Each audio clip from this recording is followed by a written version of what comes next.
Colonel Ravindra Saini Delhi की एक posh colony में रहते हैं, जहां पर उनका 5 कमरों का एक बंगला बना हुआ है। बंगला तो 5 कमरों का बना है, लेकिन उस बंगले में रहने वाले अकेले का कर्नल सैनी ही हैं। घर में सारी सुख सुविधाएं हैं, उन्हें कोई काम भी नहीं करना पड़ता है। खाना बनाने के लिए रसोइया है, कहीं आने जाने के लिए घर में कार भी रखी है। कर्नल सैनी के पास सुख सुविधाओं की तो कोई कमी नहीं है, लेकिन अगर किसी चीज़ की कमी है तो वह है अपनेपन की, अपने लोगों की और अपनों के साथ की थी।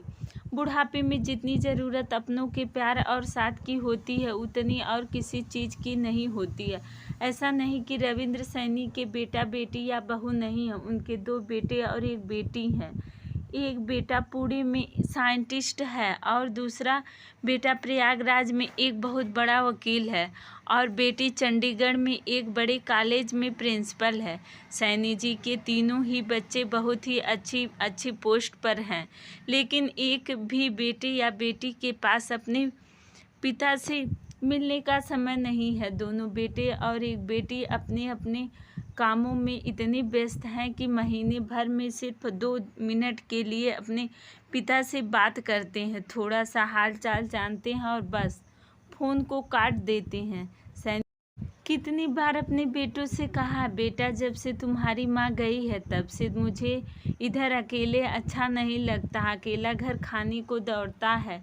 जब तक घर में माँ थी तब तक तो बुढ़ापे का समय निकल जाता था, लेकिन अब अकेले नहीं कटता है। मन करता है कि अपने बेटे बहू के पास चले जाऊं, उनके साथ अपनी बची खुची ज़िंदगी को बिताऊं, लेकिन एक भी बेटा अपने पिता की बात को सीरियसली नहीं लेता है। एक कान से सुनता है, दूसरे कान से निकाल देता है।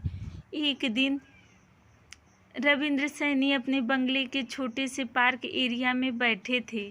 अकेले बैठे बैठे चाय पी रहे हैं, लेकिन उनका दिल बहुत घबरा रहा है। आज उन्हें अपनी पत्नी की बहुत याद आ रही थी, क्योंकि आज उनकी पत्नी को गए हुए 2 साल हो गए थे। 2 साल से वह इस घर में अकेले रह रहे हैं।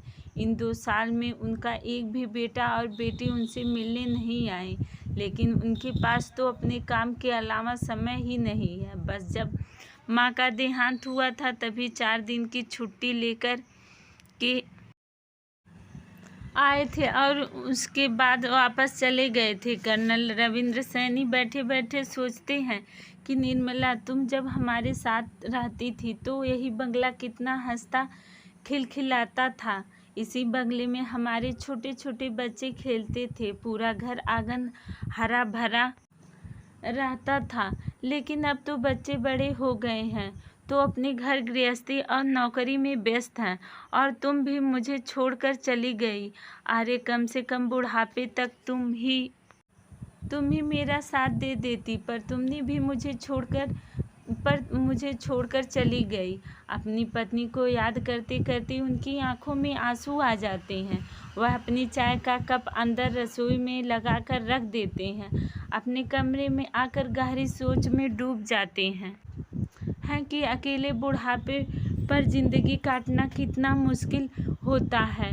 मुझे तो अपनी ज़िंदगी बहुत भारी लग रही है। अरे कम से कम बच्चे ही मुझसे बात करते रहें, मिलते रहें। मैं तो बच्चों से ज़्यादा उम्मीद वैसे भी नहीं करता, बस इतना चाहता हूँ कि वह मुझसे ठीक से बात कर लें, थोड़ा सा समय दे दें। इधर आ नहीं सकते तो कम से कम रोज़ मुझे शाम को 5 मिनट के लिए फ़ोन ही कर लिया करें, पर मेरे बच्चे मेरे लिए इतना भी समय नहीं निकाल सकते। अचानक से वह फ़ोन उठा करके अपने दोनों बेटों को फ़ोन करते हैं।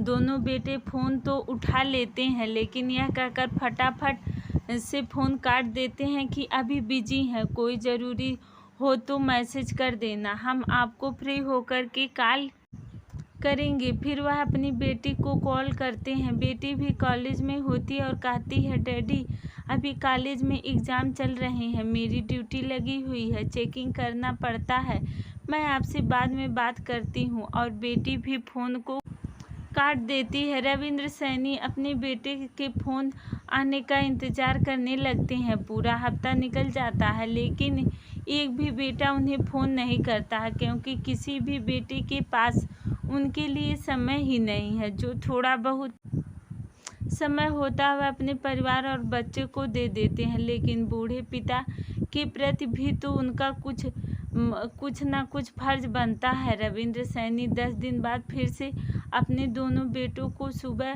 5 बजे ही फ़ोन करते हैं और कहते हैं, बेटा अभी तो तुम ऑफिस भी नहीं गए होंगे, इसलिए मैंने तुम दोनों को सुबह सुबह फ़ोन कर दिया जिससे बात हो जाए। बेटे हड़बड़ाते हुए कहते हैं, हाँ बताओ किस लिए फ़ोन किया है? पूरी नींद खराब कर दी। ऐसा भी क्या ज़रूरी काम था जो इतनी सुबह सुबह फ़ोन मिला दिया? बेटा मैं कह रहा था कि अगले महीने दीपावली है।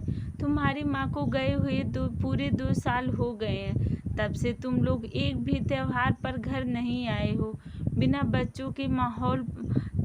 बच्चों के त्योहार पर घर सूना लगता है। तो मैं सोच रहा हूँ कि तुम सब इस बार दीपावली पर बच्चों को लेकर घर आ जाओ, साथ में मिलकर दीपावली मनाएंगे। छोटा बेटा चिल्लाता हुआ कहता है, आपने मुझसे बिना पूछे ही कैसे सोच लिया कि मैं दीपावली पर घर आऊँगा? अरे मैं आपको बताने ही वाला था कि मैं इधर एक बहुत बड़ी सोसाइटी में अपना फ्लैट खरीद लिया है और उस घर में मेरी पहली दिवाली है, तो मैं तो आ नहीं पाऊँगा। अपने घर में ही मैं दीपावली मनाऊँगा। आप बड़े भाई से पूछ लो, अगर वह आए तो ठीक है। बेचारे कर्नल सैनी जी मायूस हो जाते हैं और बड़े बेटे से भी पूछते हैं, तुम तो आ जाओगे ना? तुम्हें तो कोई दिक्कत नहीं है आने में? बड़ा बेटा कहता है, मेरे ऑफिस में दीपावली पर ज़्यादा छुट्टियां नहीं है, सिर्फ 2 दिन की छुट्टी है और इन 2 दिनों की छुट्टी में तो मैं घर पर कैसे आऊँगा, क्योंकि 2 दिन 3 दिन तो आने जाने में ही लग जाते हैं, इसलिए मेरी तो मजबूरी है कि मैं घर नहीं आ पाऊँगा। रविंद्र सैनी जी फिर से मायूस हो जाते हैं। फ़ोन को सोफे पर पटक कर अपनी छड़ी उठा कर बंगले से बाहर निकल कर टहलने लगते हैं। आज उन्हें अपने अपने बेटों पर गुस्सा आ रहा था। एक भी बेटा घर आने के लिए अपने बूढ़े बाप का हाल चाल लेने के लिए तैयार नहीं है।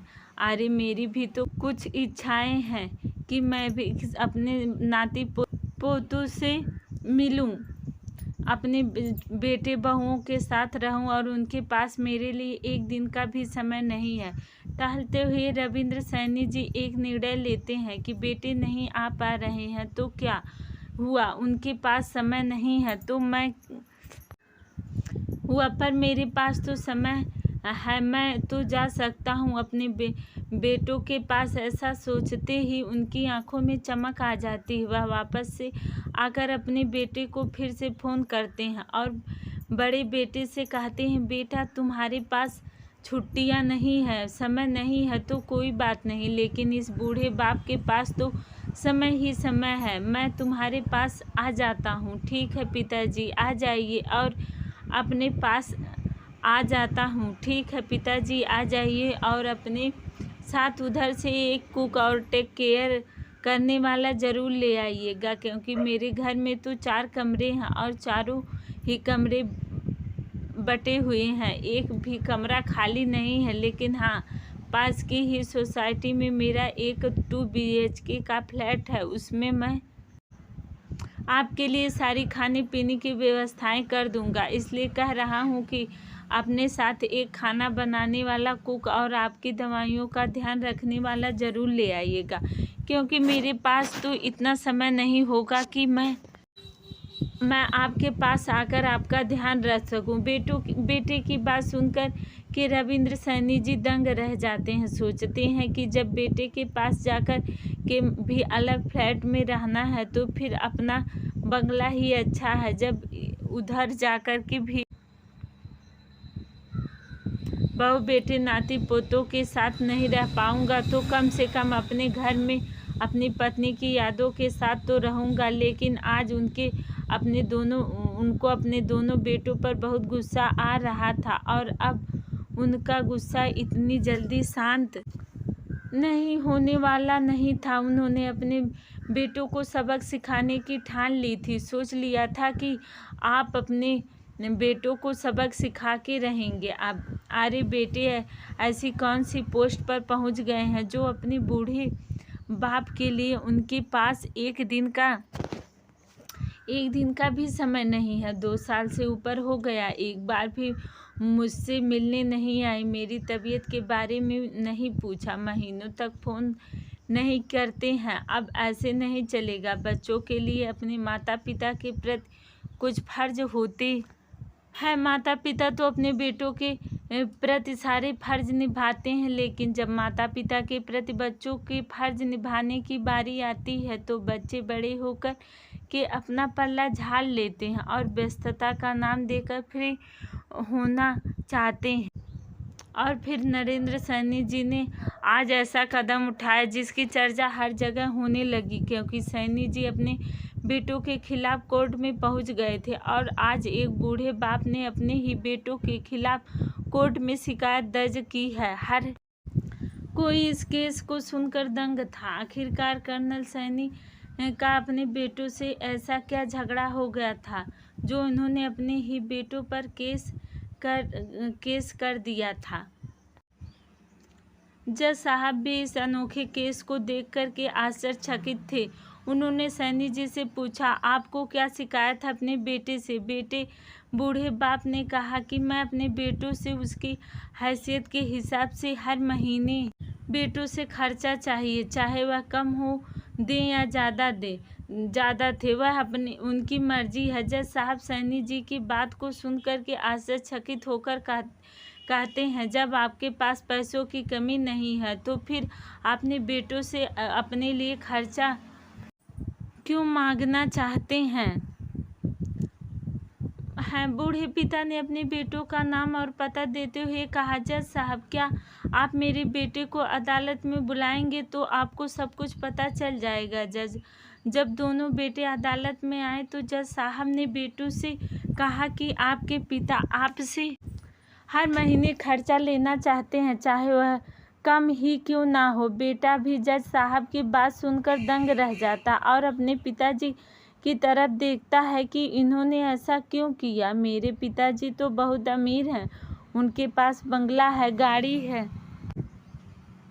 पैसों की कोई कमी नहीं है, फिर उन्होंने ऐसा क्यों किया? जज साहब ने कहा, यह अनोखी मांग तो तुम्हारे पिताजी की है, उन्हीं से पूछिए कि उन्होंने ऐसा क्यों किया। बूढ़े पिता ने जज साहब से कहा कि आप मेरे बेटे से कहिए कि वह मुझे हर महीने 500 देगा और वह भी अपने हाथों से, और उस पैसे में बिल्कुल भी देरी नहीं करेगा। जज साहब ने बेटों से कहा कि तुम हर महीने 500 बिना किसी देरी के अपने पिता के हाथ में रखोगे। अदालत तुम्हें यह आदेश देती है। अदालत ने आदेश दिया है। बूढ़े पिता ने केस किया है तो बेटों को तो अदालत की बात माननी ही पड़ेगी। वह हर महीने अपने बूढ़े पिता को अपने हाथों से 500 रुपये देने के लिए तैयार हो जाते हैं और फिर केस उधर ही दफा हो जाता है। लेकिन जज साहब के मन में एक ही प्रश्न बार बार आ रहा था कि ऐसी क्या वजह रही है जिसकी वजह से सैनी जी अपने बेटों से गुजारा भत्ता मांग रहे हैं, जबकि उनके पास तो पैसों की कोई कमी नहीं है। अरे 500 उनके लिए क्या मायने रखते हैं, लेकिन फिर भी वह 500 रुपये बेटों से मांग रहे हैं। केस खत्म हो जाने के बाद जब रविंद्र सैनी जी कोर्ट से जाने लगते हैं तो जज साहब सैनी जी को अपने पास बुलाकर पूछते हैं कि अगर आप बुरा ना माने तो क्या मैं आपसे एक बात पूछ सकता हूँ कि आपने अपने बेटों के खिलाफ मुकदमा क्यों किया? आप तो बहुत अमीर हैं और जब मुकदमा किया ही था तो 500 रुपये क्यों मांगे? पिता ने मुस्कुराते हुए कहा, जज साहब मैं अपने बेटों को देखना चाहता था। अरे मैं तो अपने बेटों का चेहरा देखने के लिए तरस गया था। मेरे दोनों ही बेटे अपने कामों में इतने व्यस्त रहते हैं कि उन्हें अपने पिता से मिलने का समय ही नहीं है। एक ज़माना गुजर गया है, उनसे नहीं मिला हूँ और ना ही उनसे फ़ोन पर बात हो पाती है। मुझे अपने बेटों से बहुत प्यार है, इसलिए उन पर ही केस किया है ताकि हर महीने 500 की धनराशि देने की वजह से मैं उनसे मिल सकूं, उन्हें देख सकूं और देख कर के खुश हो लिया करूं। वैसे तो मेरे बच्चों के पास समय नहीं होता है, लेकिन कोर्ट का आदेश मानने के लिए और मेरे पास पैसे देने आएंगे तो मैं अपने बेटों से मिलूंगा, देख लूंगा, मन को तसल्ली हो जाएगी। बूढ़े पिता की बात सुन कर के जज साहब की आंखों में भी आंसू आ जाते हैं और वह सैनी जी से कहते हैं कि आपने अगर पहले कहा होता तो मैं आपके दोनों बेटों को आपका ख्याल ना रखने के जुर्म में सज़ा भी दे देता। लेकिन बूढ़े बाप ने कहा, आप सज़ा कराते तो फिर यह तो मेरे लिए और भी दुख की बात होती, क्योंकि सच में मैं अपने बेटों से बहुत प्यार करता हूँ और मैं बिल्कुल भी नहीं चाहूँगा कि मेरी वजह से मेरे बेटों को कुछ भी सज़ा मिले या मेरे बेटे ज़रा सी भी तकलीफ़ में रहें। कहानी से हमें यही सीख मिलती है कि हम जिंदगी की भाग दौड़ में पैसे कमाने में इतने व्यस्त ना हो जाएं कि अपने परिवार का, अपने बूढ़े माँ बाप के पास बैठने का भी समय ना निकाल सकें, उनसे मिलने का समय ना निकाल सकें। पिता का तो नाम ही ऐसा है जो हमेशा जिम्मेदारियों, संघर्ष और दुख को सहन कर जाता है। वह हमेशा अपने परिवार की खुशियों के बारे में सोचता है, परिवार से दूर होकर भी, और अपने बच्चों को हमेशा खुशियां देना चाहता है। तो दोस्तों, आपको आज की कहानी कैसी लगी? अगर आप पसंद आई हो तो कमेंट करके ज़रूर बताइएगा।